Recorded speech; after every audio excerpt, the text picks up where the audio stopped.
Job calendar ద్వారా CM Chandrababu ప్రభుత్వ ఉద్యోగాలు ఖాళీలన్నీ భర్తీ చేస్తారని నమ్ముతున్నారా అని ఒక పోల్ పెడితే మొత్తం ఎంతమంది 56% మంది నమ్ముతున్నాము, నమ్మడం లేదని 42%, 2% తెలియదు అని అన్నారు. సో ఇది ఓవరాల్గా నిన్న జాబ్ క్యాలెండర్ ద్వారా 1,50,000 ఖాళీలు ఉన్నాయని గుర్తించడం జరిగింది. ఇప్పటికే 99,000 గుర్తించారు. ఇంకో 30,000 విద్యాశాఖలో, ఇంకో 10,000 సంక్షేమ శాఖలో, ఇంకో 10,000 మిగతా పంచాయతీరాజు మిగతా వాటి శాఖల్లో గుర్తించాల్సిన అవసరం ఉందన్నారు. ఓవరాల్గా 1,50,000 ఖాళీలు వచ్చే అవకాశం ఉంది.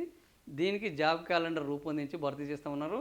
మరి ఇది నిజంగానే భర్తీ అవుతాయా అని నిన్న ఒక పోల్ పెడితే మనం 20,000 మంది పాల్గొన్నారు. 56% మంది జనాలు భర్తీ జరుగుతాయని నమ్ముతున్నారు. మొత్తానికి చంద్రబాబు జాబ్ క్యాలెండర్ మీద నమ్మకం అయితే ఉన్నది. మరి ఈ నమ్మకాన్ని ప్రభుత్వం నిలబెట్టుకుంటుందా నిలబెట్టుకోదా అనేది మనం చూద్దాం.